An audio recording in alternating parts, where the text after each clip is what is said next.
We will together chant the 12th chapter, verses 1 to 10.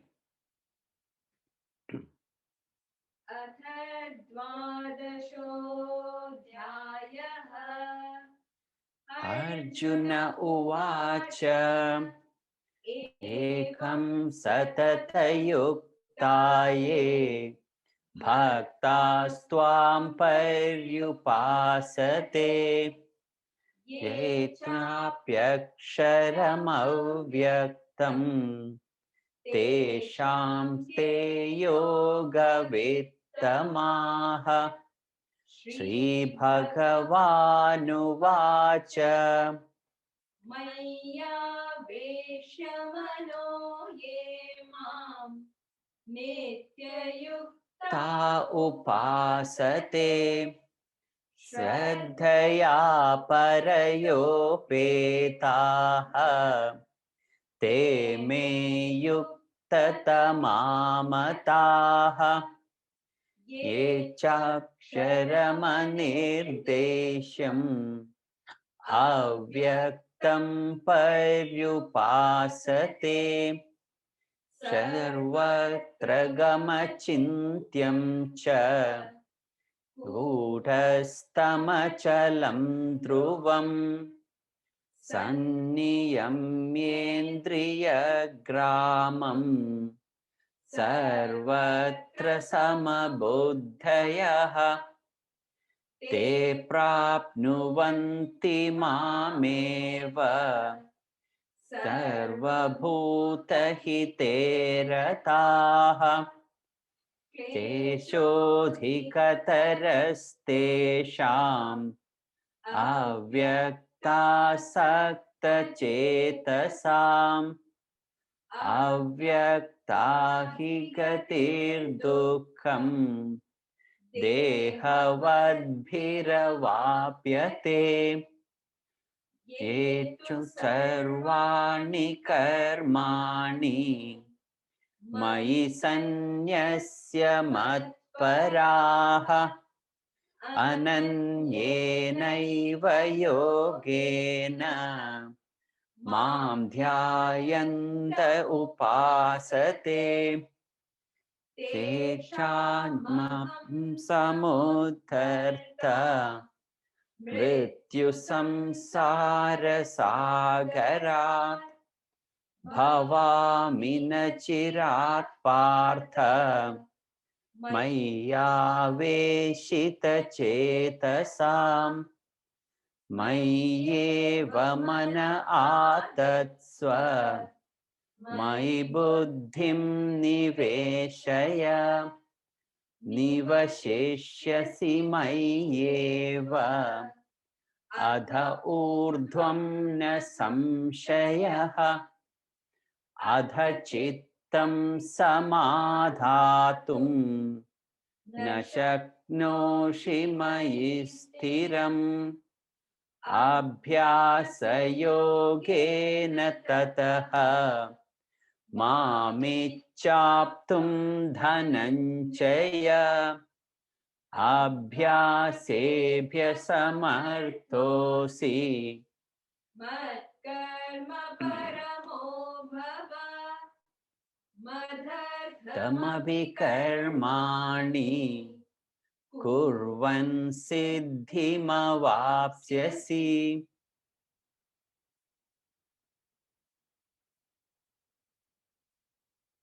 Lovely to see all of you joining us live.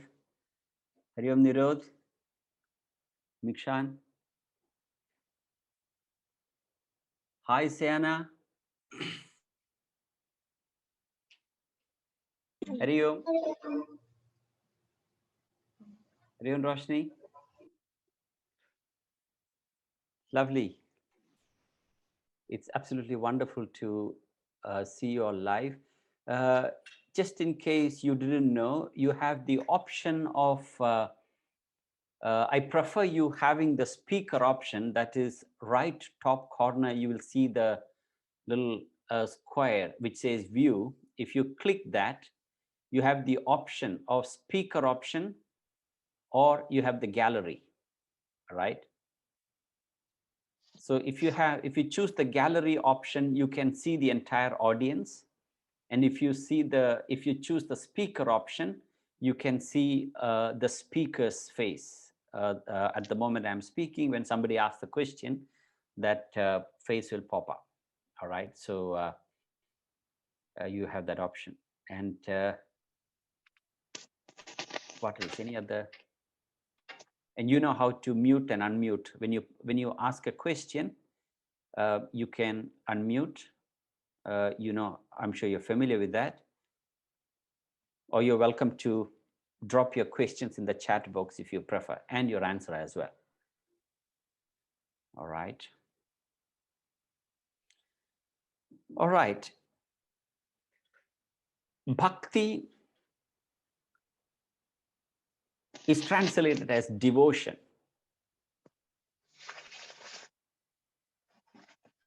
Before I move on to taking up your questions, I want to talk to you one more aspect of bhakti or devotion. Bhakti or devotion is accepting the inevitable, that you cannot control, that you cannot change.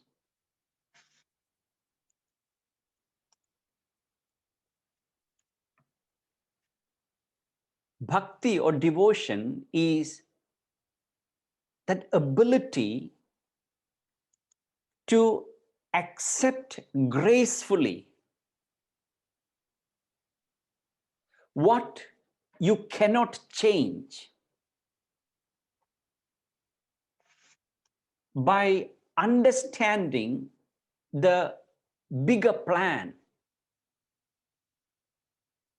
We got to understand that the world will not be according to your one individual's likes and dislikes or whims and fancies.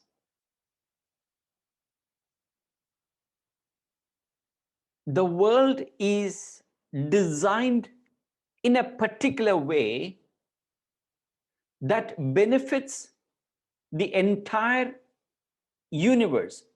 I'm not only talking about humanity, the animal kingdom, the vegetable kingdom, the plant kingdom, everything.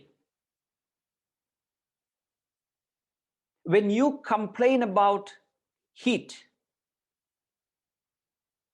there are certain vegetation that badly requires that warmth for its survival. Similarly, every other weather pattern or the entire design of nature. So devotion to God is to understand that there is a bigger scheme of things. Although what is present, I'm not only talking about weather, everything, including other people's behavior. Although what is present may not be suitable to you, may not be pleasing to you, but in the bigger scheme of things, it is all for the benefit of everybody. So that ability to accept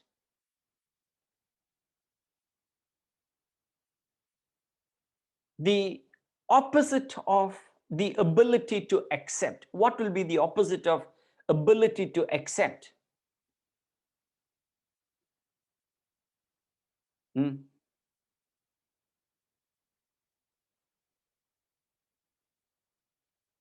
Can't be difficult to decipher that. The opposite will be to reject. to reject. Exactly, to reject. To reject the design, the scheme of things. To reject and resist. The moment you resist, your pain increases, your suffering increases. If I were to give you a formula for suffering, Suffering is P into R. That is, S is equal to P into R. Suffering is equal to your pain multiplied by resistance. Your suffering is your pain multiplied by the intensity of resistance.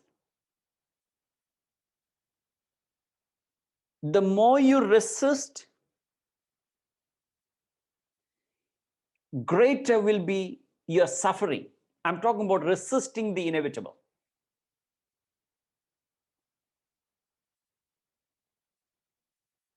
Let us take a person's behavior. It could be your spouse, your children, your parents, whoever it is. Remember, certain aspect of our personality is unchangeable. That is part of our prarabdha. It is true to you, it is true to your family members. All right?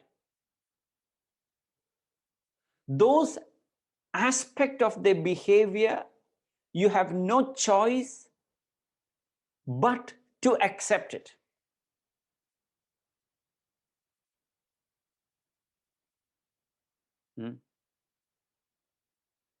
Yes, you can take certain measures to change it if at all. Supposing your spouse is snoring.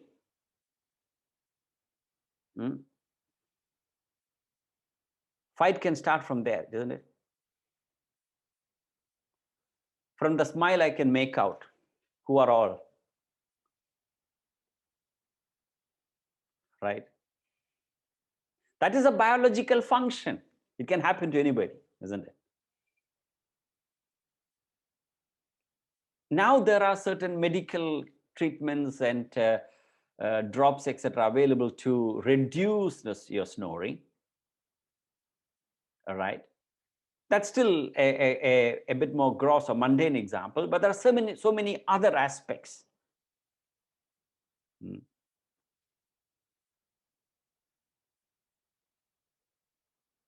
If your wife says she's going to get ready in 5 minutes, it'll be 1 hour.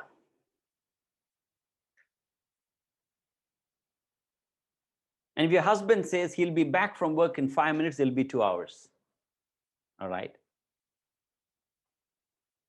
So if you accept, what will you do? Could be anybody. It could be your domestic helper. All right. Who is always late.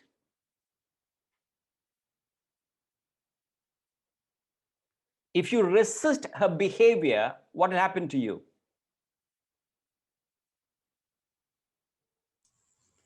Become agitated, Angajanji. You become agitated. Not only that, that can be a cause of conflict in your domestic life. So if you accept it, what happens?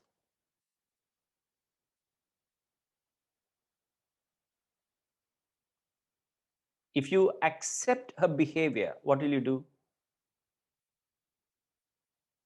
Or it could be a driver.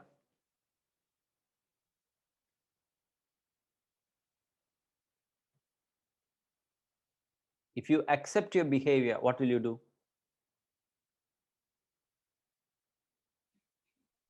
I think you learn to live with it. If you learn to live with it, that is, yes, I understand what you're saying. That is sort of a passive way of accepting it. But there is a bit more aggressive way of dealing with it.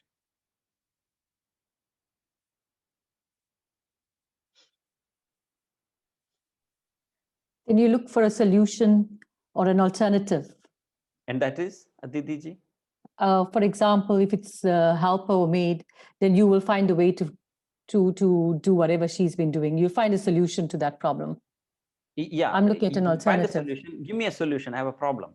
You're I'll saying you'll get- find a solution. Give me an example. I'll get on and do the job myself. I don't know what you're really looking for. I think I would do the job myself. See, that's what a lot of people do. You know, they don't want the headache, get rid of the maid, and then they say, let me do it myself. That's what very often perfectionists do. You know, when you are addicted to perfection, you'll end up doing everything by yourself because you're never ever happy somebody else doing your job.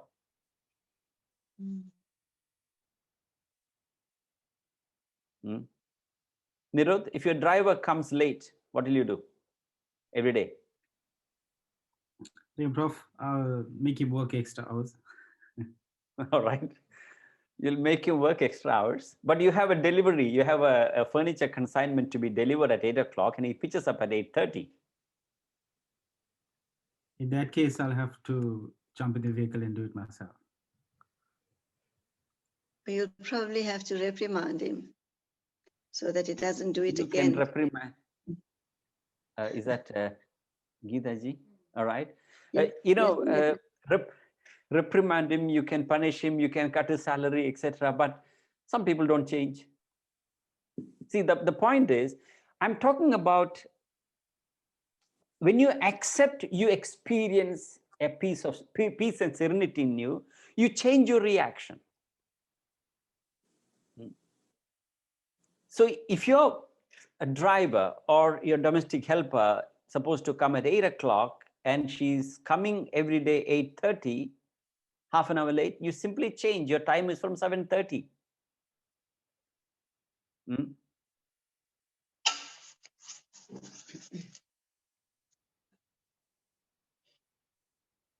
I know a person whose driver always comes late, and he has been driving, he's been the driver for, I don't know, 20 years or something. Every day he goes through that anxiety. India I'm talking about, and the Indian traffic condition, you know what it is. Accept that he is my driver because he is indisciplined. He doesn't have the commitment. That is why he is doing the driver's job, or that is why the helper is doing the helper's job. If your domestic helper is as meticulous, disciplined, intelligent, and committed and hardworking as you are, will she be your domestic helper?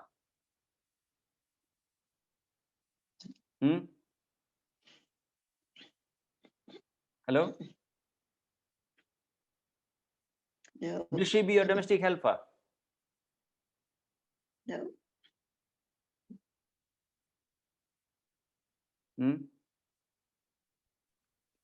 Definitely not.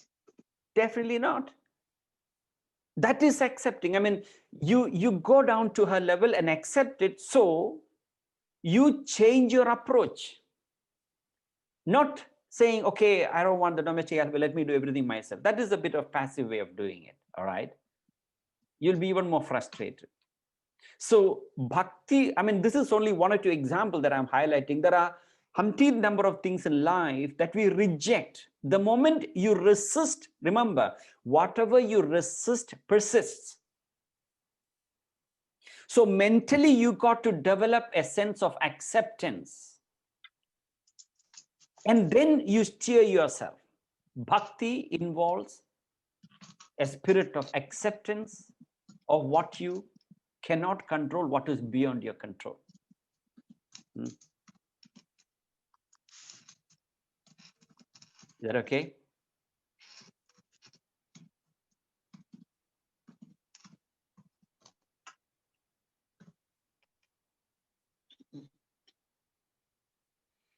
I've got a question here before I take up your questions. I've got a question somebody posted. I'll take that up and come back to your questions, right? The question is, we are being taught that we need to eliminate desires and practice detachment, etc., to reach self-realization. Correct statement. But am I correct in saying that the desires and attachment are also the things that push us towards earthly pursuits? For example, entering into a relationship, starting a family, applying for a job, promotion, etc. All that is driven by our desires, correct? Do we not endeavor towards these things? That's the question. How exactly do we go about our earthly lives while eradicating desires and practicing detachment? Is that clear, the question? Very simple. It's a very common question that we all must have asked sometime or the other, and I think it's a very relevant question. I'll just read the question once again. We are being taught that we need to eliminate desires and practice detachment to reach self-realization. That is the ultimate goal. But am I correct in saying that desires and attachment are also the things that push us towards earthly pursuits? For example, entering into the relationships, starting a family, applying for a job and promotion, etc. Do we not endeavor towards these things? How exactly do we go about our earthly lives while eradicating desires and practicing detachment? We certainly endeavor towards pursuing these worldly pursuit, earthly pursuit, as the questioner calls it. All right. I think the question arises basically because of lack of the right understanding of this term detachment and eradication of desire, especially the word detachment. The Sanskrit term for detachment is vairagya. So the question arises because of a lack of correct understanding or misunderstanding of the word detachment. All right. Now, first of all, let that be very clear to all of you that what exactly is the concept of detachment. Detachment, first of all, is not a physical separation. Detachment is not physically running away from worldly possession and enjoyment. It's so crucial for you to understand that concept, because that is one of the pillars of Vedanta. That is one of the pillars of Bhagavad Gita, that detachment is a thought process. Detachment is a mental attitude. Detachment is a mental condition. It is not maintaining physical distance from wealth, family, possession, or position, or whatever it is. So the first thing that you got to understand is that detachment does not mean physically shunning the worldly possessions and enjoyment. All right? It is a mental condition. There are different nuances of detachment. So detachment means, or it allows you to pursue worldly possessions and enjoyment. It allows you to pursue a career. It allows you to pursue a family life, entering into a relationship, starting a family, applying for a job. These are all the examples. And of course, when you apply for a job, pursue the promotion, no doubt. Yes. It is a mental condition, first thing that you need to understand. It is not physical refraining. So what exactly is that mental condition? What exactly is that mental attitude we are talking about when we talk about detachment?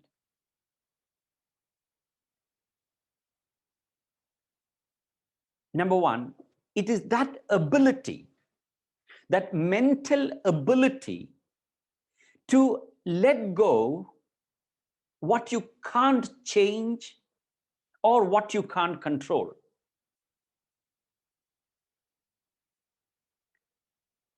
I know family, perhaps I'm sure you know as well.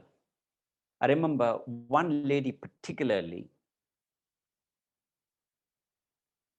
in South Africa, one of the cities, not in Durban. I met her probably about 17 years, a couple of years after I came to South Africa. And it so happens about 4 or 5 years ago, her son passed away in a car accident. And even after 5 years, she's not able to let go that feeling, something what is beyond her control. She's not able to accept the fact. You might say, well, after all, it is the child, it is the son. She'll go through. Yes, I do understand that. I do understand. We are not heartless. We understand people have feelings. Sooner you let go of your grief, of something that you can't control, that you don't have control, you can't change, detachment. All right. As I said, there are various nuances, various implications of this word detachment. When you are working, for example, the questioner used the word promotion, all right? Detachment means it encourages you to aspire for growth, aspire for promotion, aspire for evolution. But to understand that detachment means in understanding that rewards and result will not bring any more,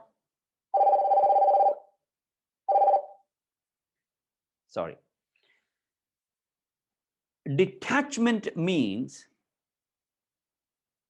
that achievement of reward or results will not bring any more happiness than actually the work itself. Detachment is in the understanding that the real pleasure is in work, not in reward.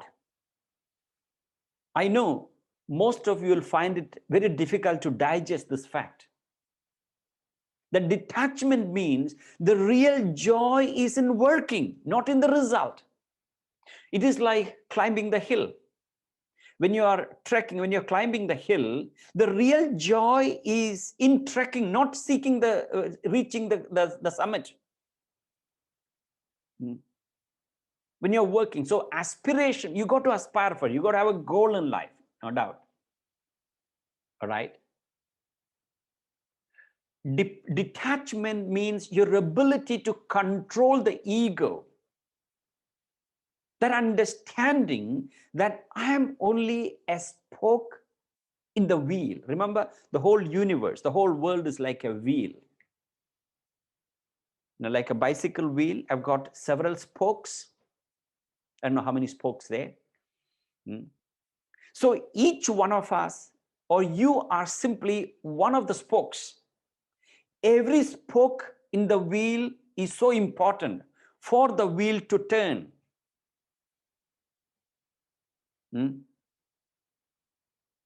So you are simply a spoke in the wheel. When you don't understand that, what happens is our ego comes up. We get very attached. We become very arrogant about our work. Ego comes up. All right. Detachment means attachment. I repeat, you heard it right. Detachment means attachment. Attached to what?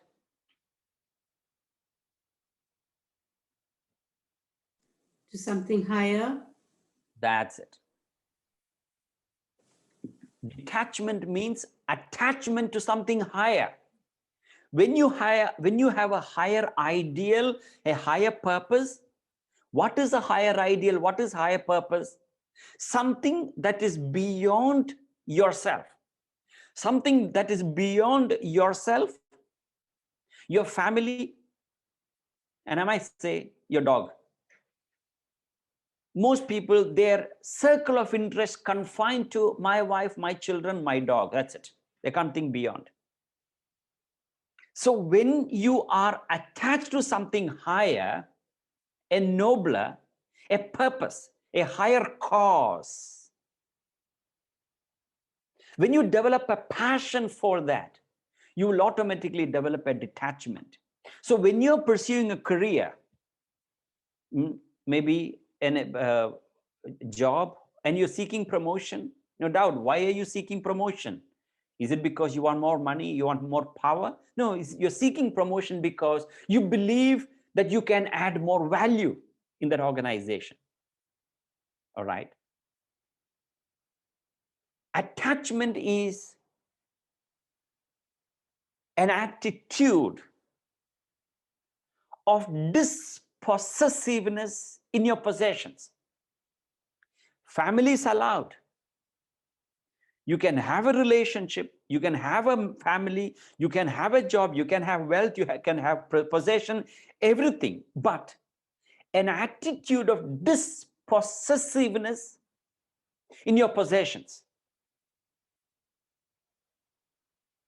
so that you do not feel that this belongs to me.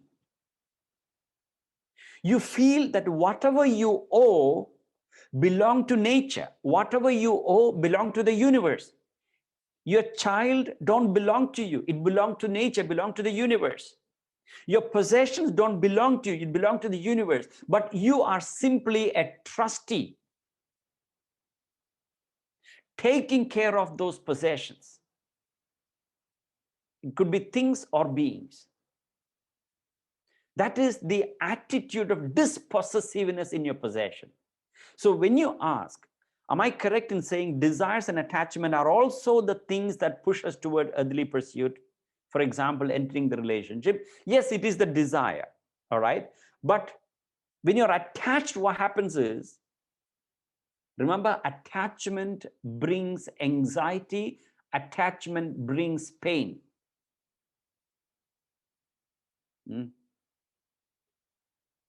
Vast majority of our stress is because of our attachment. All right. We don't need to go very far to understand this. We are studying Bhagavad Gita, Bhagavan Sri Krishna. All right. Krishna, one of the names, one of the epithets of Krishna, one of the names of Krishna is Nitya Brahmachari. Brahmachari means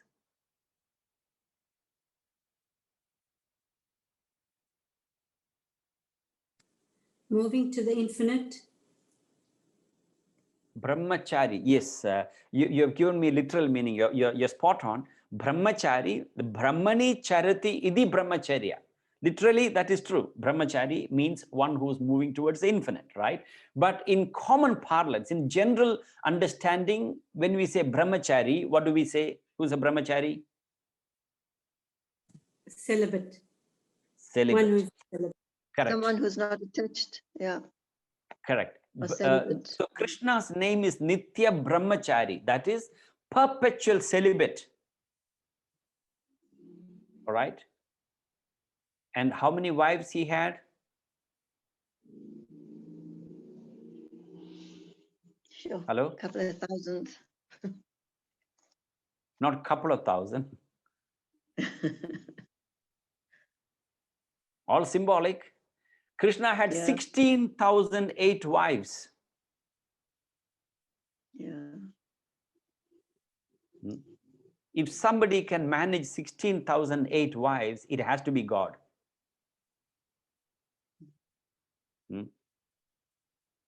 One itself is difficult to manage, isn't it? Anyway, 16,008.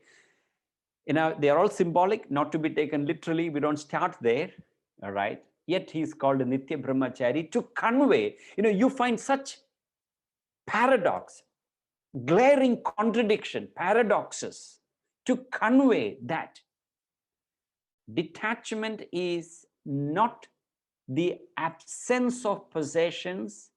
It is a mental attitude. It is not the quantity of possession. Detachment doesn't mean that to have less money. No, you can have all the money in the world. That's why King Janaka, Dasharatha, Lord Rama, Krishna, they were all men of detachment. They had prosperous kingdom, but they were totally detached from it mentally. A detached person act like an actor on the stage. Just as an actor, when an actor is acting on the stage, he could be playing the role of a multi-billionaire on the stage. He knows that all the money that he possesses on the stage is an illusion. It's a passing phenomena, because next role that he's playing is the role of a beggar. So when he's playing the role of a multi-billionaire in one drama and playing the role of a pauper in another drama, his attitude towards his wealth and his poverty is one and the same. A man of detachment acts in that spirit. That understanding that even this will pass away. Detachment means that everything in the world is a means to an end. Family is a means to an end, not an end in itself. That is why we have grahastha. Grahastha is a family life of a householder. We enter into the householder's life only to grow out of it, not to stay put there. Everything in the world is a means to an end and not an end in itself. So long as we understand that and pursue, whether it is family, career, wealth, whatever it is, and when you pursue, it will be driven by desire, all right? If you're pursuing a promotion, that pursuit of promotion is driven by a desire. But when the desire is controlled and directed to a higher ideal, it becomes an aspiration. Otherwise, desire takes the form of greed. So Vedanta does not say, don't pursue your desire. Vedanta says, pursue your desire, but let the pursuit of your desire be dedicated to a higher purpose.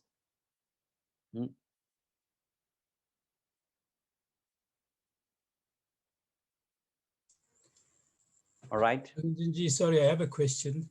Yes, please. It's related to what I just spoke thereby. Yes, Angajanji. Okay, go ahead. Last week, when we spoke about the absence of hatred, and we also spoke about love in the same breath, and Yes. the discussion was that you need to get rid of hatred and not so much concentrate on the higher aspect, which was love. Right. And our understanding has always been that you attach to something higher as opposed to detaching from something lower. Right. Which has just been reiterated. Right. So can you please help me to understand why last week we spoke about getting rid of hatred as opposed to attaching to love, which was the higher emotion? Correct. The reason thereby is that the definition of love, what is love?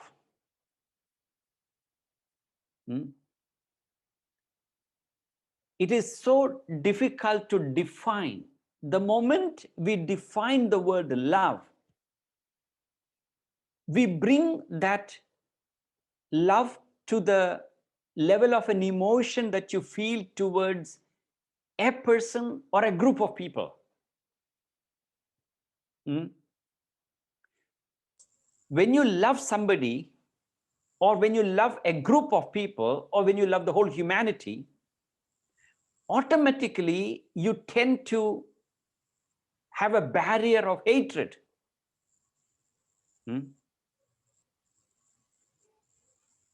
Are you understanding? Devai, are you there? Are you with me? Yes, I'm with you, Angajanji. The, However, the, when we spoke last week, sorry, yes, the emphasis was on getting rid of hatred. getting rid of hatred. Yes, and love, or in other words, as you always put it, reverence for the higher. So my thinking was that we would need to attach to the higher, which is reverence, or in other words, love, as opposed to placing emphasis on getting rid of hatred. Yeah. My thinking there was that by virtue of the fact that we are concentrating on reverence or love, automatically the hatred aspect will diminish. Correct. See, you're mixing up two concepts. One is attachment to the higher, which we stand by, right? You have to have a higher ideal, and love also is higher. All right. When devotion directed to something higher, it is called love. When the same devotion directed to something, when the affection is directed to something higher, it is called devotion. When the same affection is directed to something lower, it is called love. Okay. All right. When a feeling of endearment is directed to something higher, something nobler, something sublime, it is devotion. Like we say, we are devoted to our parents, we are devoted to our country, we are devoted to our what do you call this, the whole humanity, Sure. Devotion. But we say, when the same endearment or affection directed to something lower, for example, we say we love our pet. Okay. We love our furniture, isn't it? It's a feeling of endearment, right? But if you want to practice love, all right, I agree with you, attached to something higher, but hatred, almost everybody go through the hatred. And there is more hatred in the name of devotion to God today in the world than anything else. That is why we'll see it probably by next class, when Bhagavan Krishna describes the 35 virtues of a bhakta, a devotee of God. The very first quality, the very first virtue, he doesn't say love. He says, Adveshta sarvabhudanam, which means absence of hatred towards all beings. Adveshta sarvabhudanam. It doesn't say love everybody, because it is something that we know. It's not only people or beings. There are so many dislikes that we have. Dislikes to, it could be certain food, certain place, whatever it is. All right. So as a practice, he says, before you claim that you are a devotee of God, examine your heart. You will get rid of that first before.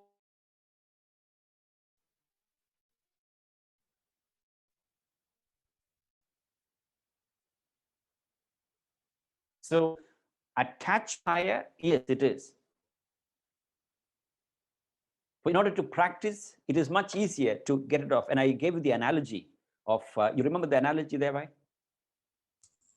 Sorry, Angajanji, I lost you there. There was some problem with the connection.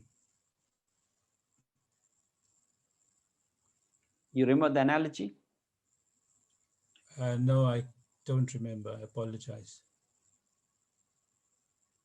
I think we have an internet connection problem.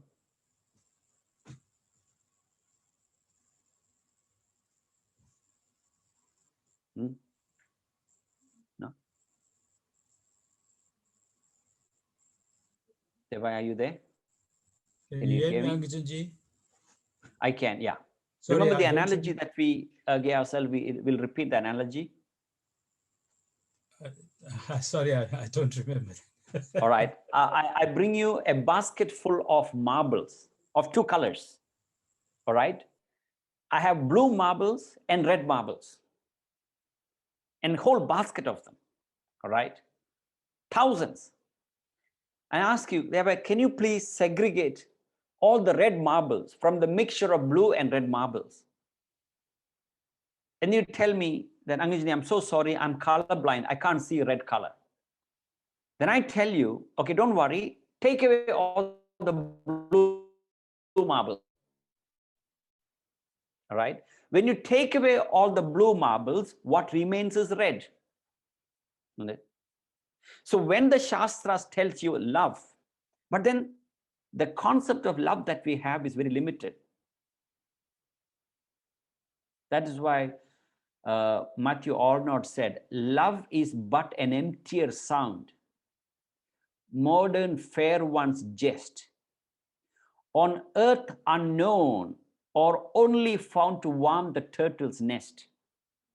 I repeat, love is but an emptier sound. It's an empty sound. A lot of people don't know what it means. Modern fair one's jest. The young people make a joke about love. On like love, they say, I love her to moon and back. Haven't you heard that? I'm still trying to figure out what that means. I love her moon and back. Can somebody explain that to me?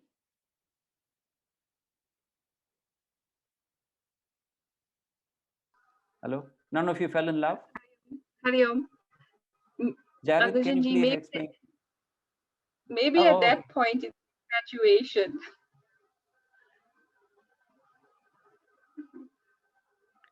Yeah, I understand the infatuation, but I'm trying to understand. I love you, moon and back. I'm trying to understand the statement.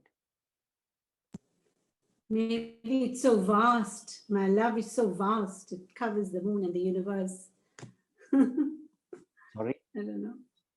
Maybe it's so Neetaji? vast. It covers all. Maybe it's so vast. My love is so vast. It covers the universe, the stars and the moons. It's just explaining how the depth of the love, maybe how vast it is. You'll remember after so many years. Oh, I don't know about that. Yeah, it may change. It will change. All right. Who else? Who else can explain to me? Jared? Or Shivi? One of you can explain to me. Hari Om Angajanji. I would think it's because the distance is so great between the Earth and the Moon. So the guy is trying to describe how great his love is for the partner. All right. Good interpretation. Anyway, so what I'm trying to say, I'm trying to interpret Matthew Arnold's love is but an emptier sound, modern fair one's jest, on earth unknown, or only found to warm the turtle's nest. So when we say absence of hatred thereby, we are trying to explain as a practice. All right. When you take away all the blue marbles, we don't know what love is, but we know what hatred is. All right. You don't know what love is, don't worry. Get rid of all the hatred. And where is hatred? Right here. So when you eliminate hatred, your heart is pure. It is saturated with love automatically.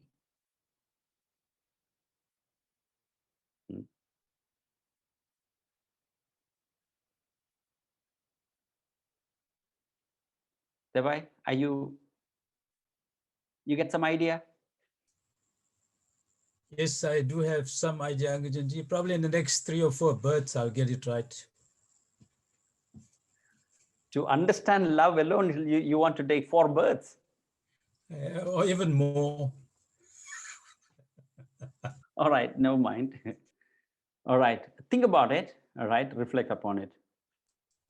Sure. Thank you so much, Angajanji. Welcome.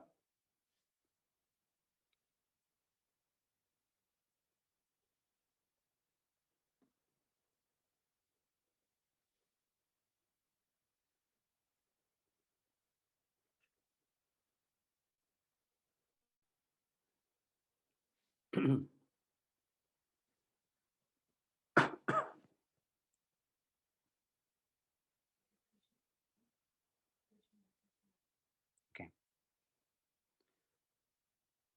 How do you explain to an 8-year-old that God exists? All right.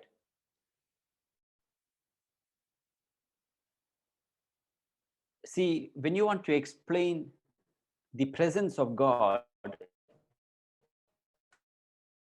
year old, first of all, let me clarify this. We are misunderstanding or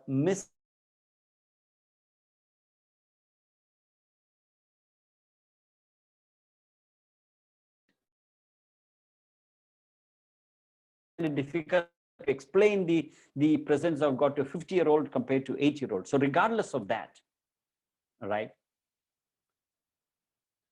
the knowledge proceeds from known to the unknown. All right. Knowledge proceeds from known to the unknown. You cannot understand the unknown without a known phenomena. Isn't it? So, since unknown cannot be understood or conceived without a known factor, that is why we have so many symbols and idols. You point out an idol and you say, that is God. But then the child will confine its concept of God to that form, to that idol. And then as the child evolves, we say that is only an idol. There is an ideal behind the idol. The problem is that we understand that the idol is a form of God, but we stay put with that rest of our life. So when you want to explain to an 8-year-old, just as for every creation, there has to be a creator. All right. So the world has been created. So who created the world? There has to be a creator. You perhaps may not be able to explain the highest Upanishadic explanation of supreme reality to an 8-year-old. Maybe they can. I mean, Shankaracharya was only 12 or 13 when he started the missionary work. There are very exceptional cases like that. But generally, these are some of the way. For a creation, there has to be a creator. So God is the creator. And much later, when the child grows, the child begins to understand the world was never created. World is an illusion. There is a known idol representing the idol. So you have to show something known to indicate something unknown. Okay.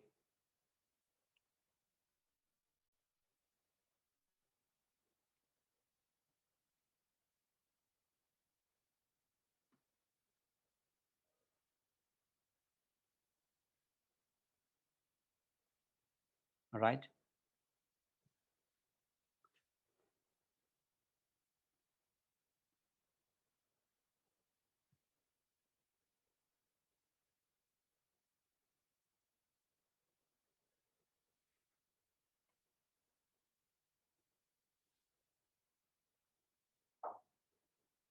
Any other questions?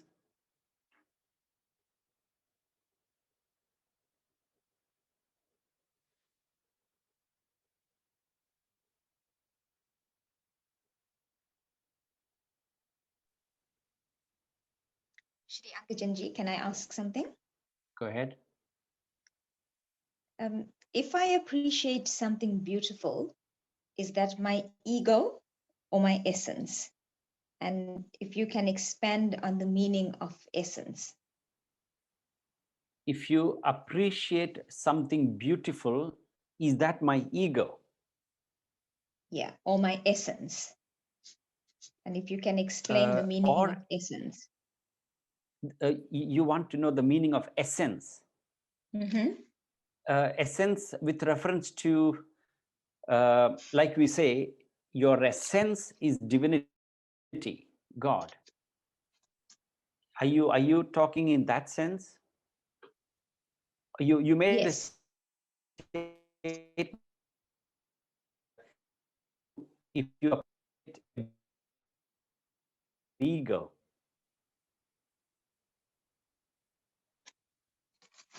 What do you mean? Shri Angajanji, the connection was poor there. I couldn't hear you. No, I was saying you made a statement that if you appreciate something beautiful, is that my ego? And then you related that to the essence. Yeah, so is it your ego or is it your innate nature to appreciate something beautiful? Okay, all right. See, it is the benevolent design of the mind. See, when the mind is noble, positive, when the thought process are pure, you will appreciate beauty in everything. Even in the ugliest of things that you can experience, there is an order, there is a scheme, there is a system. So what makes us ugly or the opposite of beauty is our own thoughts. Everything, tell me one thing in the world that is not beautiful. Everything that manifests in the world is an expression of beauty, right? So it is our negative thoughts that projects ugliness, that's all. So when you connect with your essence, which is the most beautiful, which is the supreme bliss, which is the core of our personality, the absolute bliss, the absolute beauty, absolute love, absolute power, absolute in everything, you see beauty everywhere. It is the ego that sees ugliness.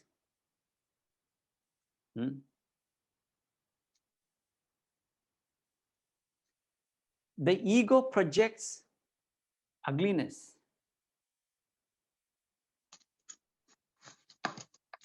So when you see beauty, it is a projection of our own self.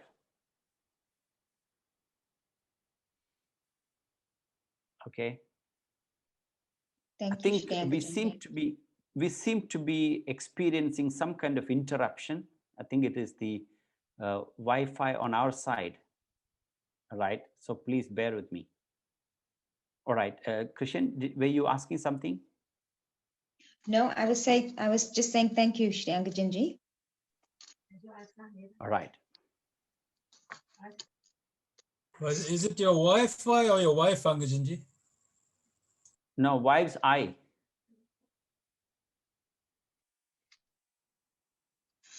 Wi-Fi.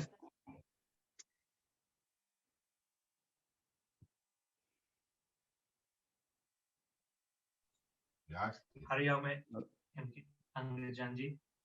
All right. Is that Nivesh? Yes. Go ahead. I have a question. I wanted to know, our life is governed by karma. Now, how is death a promotion? All right. You made a statement, our life is governed by, I missed that. What did you say? Life is governed by what? It's governed by karma. Right. Our karma. Now, how is death a promotion? A promotion. All right. Our life is governed by our karma, and then how is death a promotion, right?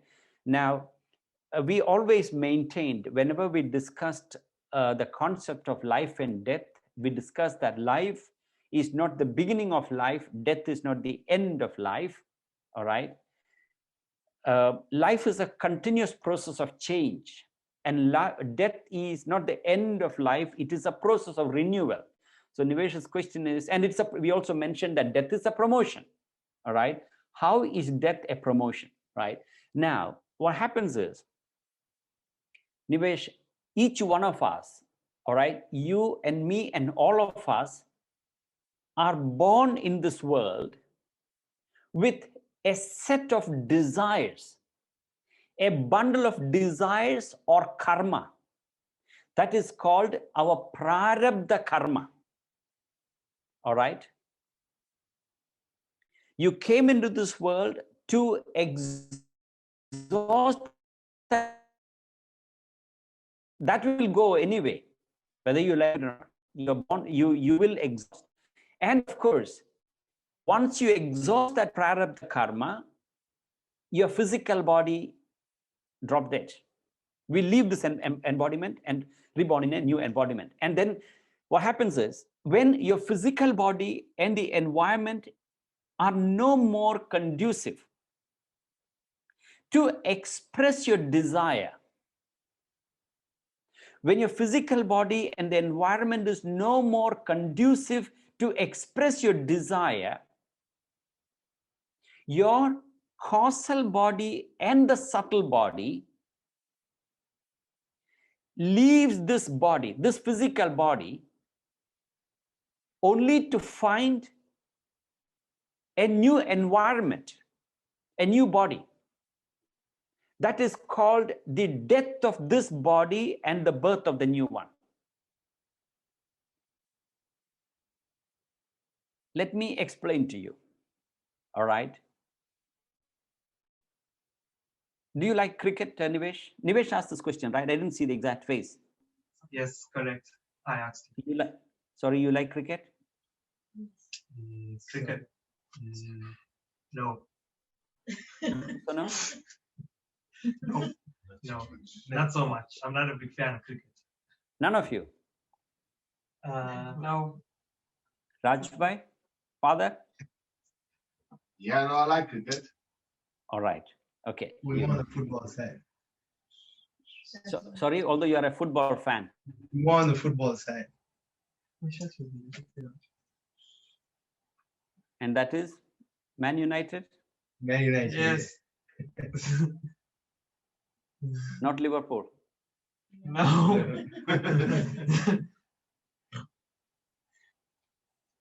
Vinod bhai, are you there? No.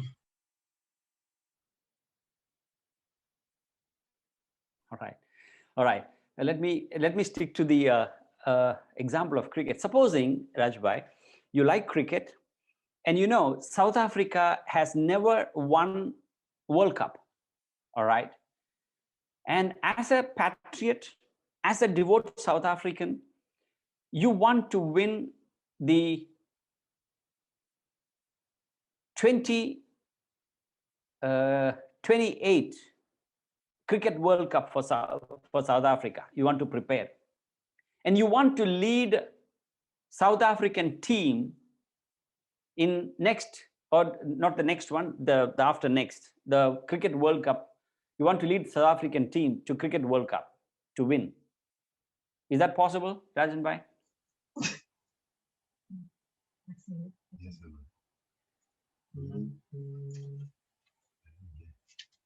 Okay, if your game is football, let me ask the football. You want to lead the Bafana to World Cup victory. Is it possible? No. You to No. now, if you want to lead from very young age, at the age of 8 or 9 or 10, you got to really work your way up and then perform at all levels, and eventually you come to the world class, World Cup international level, right? Now here you are, entertaining a very strong desire to play the football and represent South African national team in World Cup, football World Cup. You're entertaining a very strong desire, very intense desire. All right. Now, is it possible for you to fulfill that desire with the physical body that you have at the moment? Yes, definitely.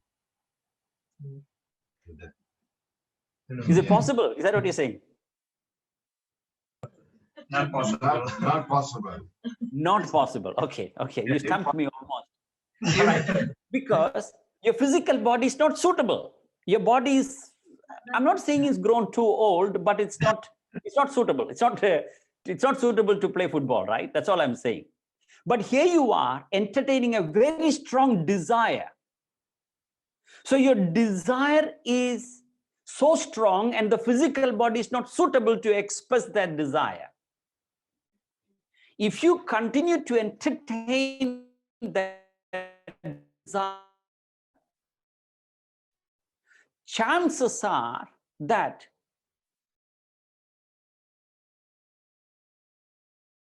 born as because that environment that you're born is most conducive to express your desire to play. I lost you for a moment. All right.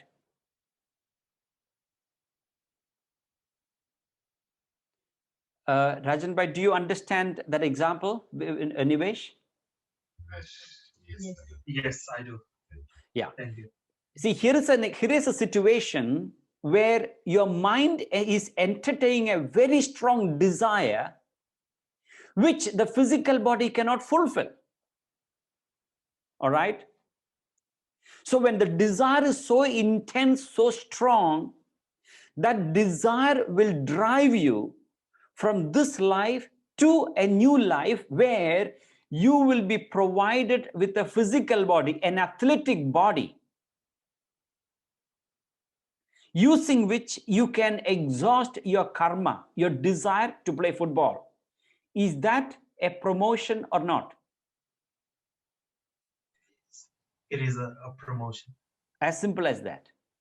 So therefore, we say in Vedanta, death is a promotion, death is a renewal, death is a celebration.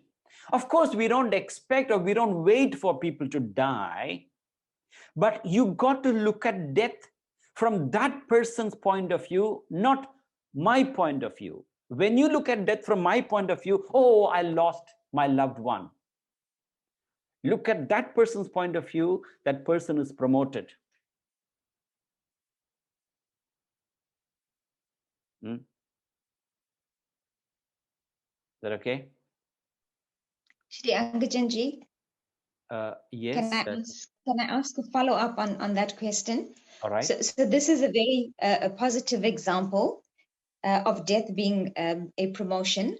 Right. How would you view somebody then that conducted himself in an adharmic manner, and then in his next life born as, say, a beggar, for example? Is that also a promotion?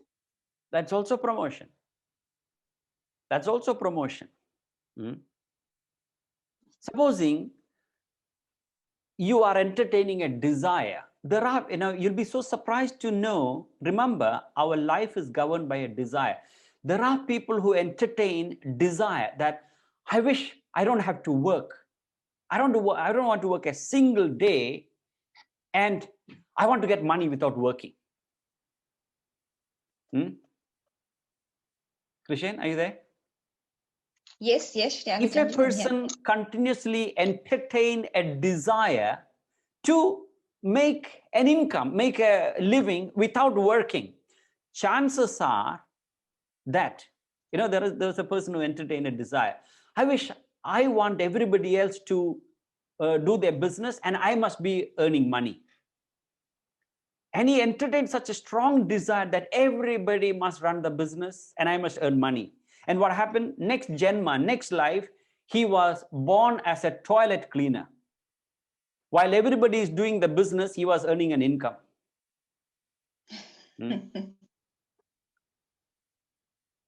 Our life is demanded by our desire. It is an irrefragable law.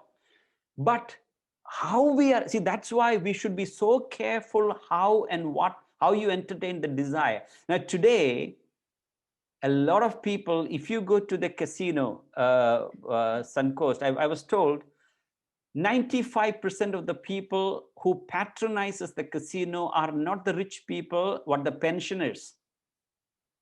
They believe, okay, I spend 100 rand, I might win 1,000,000. Rich people might spend probably 1,000 rand, but they go there to relax, not to make more money by gambling, right? So the moment we entertain the desire that I want to get wealth without working for it, chances are you'll be born, a person can be born as a beggar. It is.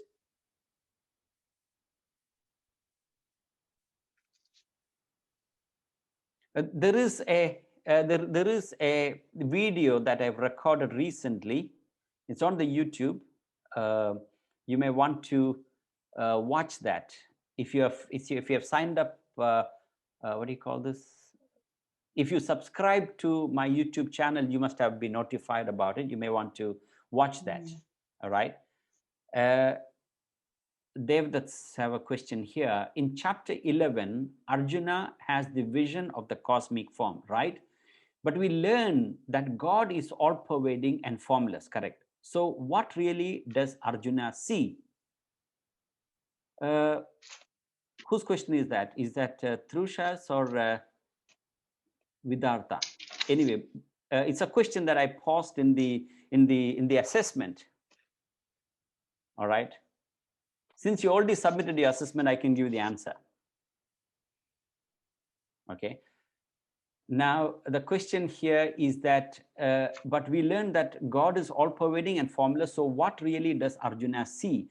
Remember, the form that Krishna displayed, that is not the form of God. All right. That is only Krishna used is yoga maya. He says, Krishna himself says in the 11th chapter, I used my yoga shakti, yoga maya, to create that vision for Arjuna, and only Arjuna saw it. Nobody else. All right. So when you ask the question, God is all-pervading and formless. So what really does Arjuna see? Arjuna see the form of Krishna that represents the universe. It is not the form of God. God is still formless. Or if you want to say God has a form, everything that you see in the world is a manifestation of God, a form of God.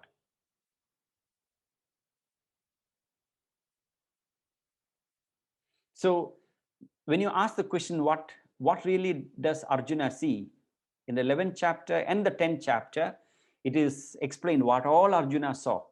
All right.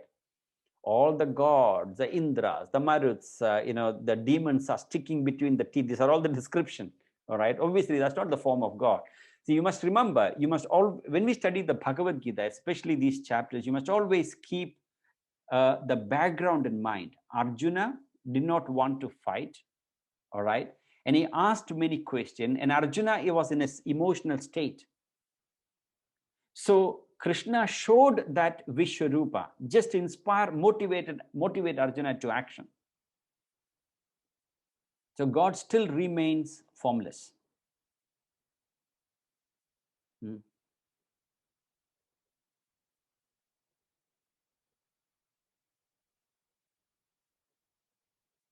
that okay?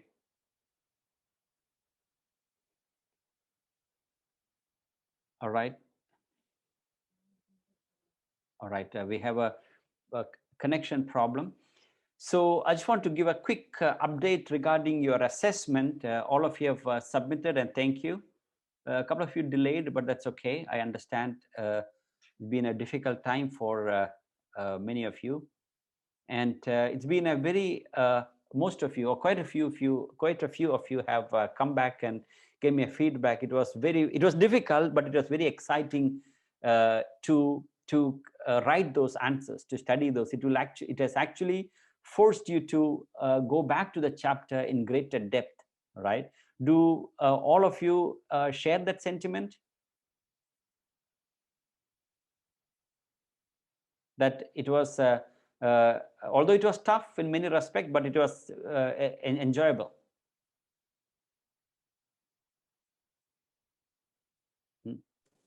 So yes, definitely. definitely. So we're going to follow that format. And what I want to warn you against is that we don't want to make it look like a scholastic study of the Bhagavad Gita. That is not the purpose. All right.